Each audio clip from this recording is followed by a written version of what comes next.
Отлично. На бетонке, после этого выходишь там, где должен стоять.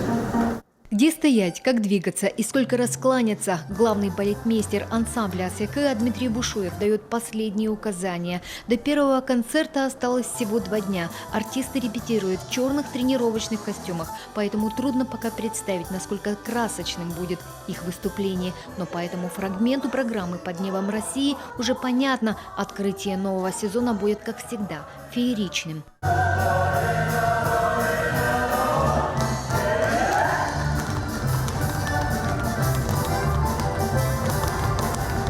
Восьмидесятый сезон зрителям преподнесет много нового и неожиданного, обещает руководство филармонии. Например, сегодня в самом разгаре подготовка новой программы ансамбля АСЯКЭА «Ожерелье Финно-Угорье». Подобной работы, как выяснилось в других регионах, никогда не было. Артисты коллектива запоют на марийском, мордовском и удмуртском языках. Филармонии пришлось обратиться к финно-угорским коллегам, которые помогли выбрать не только популярные песни и танцы, но и провели языковой ликбез. Даже родственные языки не всегда понятны. Опять же, интересно поработать с другими языками. В этом есть что-то необычное, непривычное нам, какие-то интересные произношения. Все это помогает нам совершенствоваться, становиться более техничными.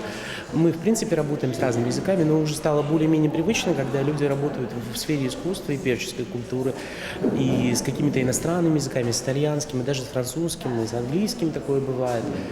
А здесь очень для нас интересно то, что это все-таки родные языки нашей финно-угорской группы. Это нам очень близко и чрезвычайно интересно. Еще один сюрприз. В филармонии появились абонементы. Их можно приобрести, например, на все юбилейные концерты государственного ансамбля АСЯКЭА или на так называемые квартирники. Это тоже одно из новшеств 80-го сезона. Сыктывкарцев ждут встречи с Александром Скляром, группой «Ва-банк» и Алексеем Кортневым. Еще один абонемент, тоже достаточно большая новость. Это квартирники.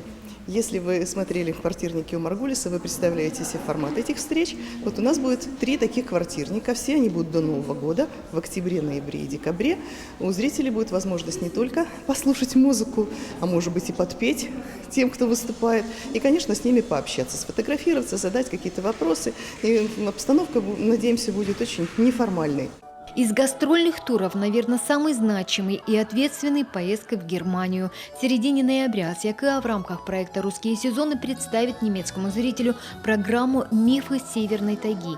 Новые постановки, которые созданы за последние 5 лет. У нас, если я не ошибаюсь, по-моему, только 6 коллективов профессиональных, национальных принимают там участие. И так посчастливилось нам, что в этот перечень у нас вошел ансамбль АСЯКЭА. Мы будем работать 2 концерта в Берлине, 1 концерт в Дрездене и 4-й концерт Шпандау. Да, Шпандау. 4 полноценных концерта мы будем давать. Открывает русский сезон Рязанский хор. Если я не ошибаюсь, то, по-моему, сейчас в октябре месяце первые, которые будут представлять Российскую Федерацию. И еще. Новый сезон филармония начинает обновленная. За лето здесь привели в порядок 2 уровня фойе, кассовый зал. Преобразились также зрительный зал и сцена. Такого масштабного ремонта здесь не видели уже 17 лет. При этом сохранили уникальную стенную роспись коми-художника Василия Игнатова, где изображена одна из самых известных легенд – о Ягморте. Елена Кононова, Дмитрий Ведерников, телеканал Юрган.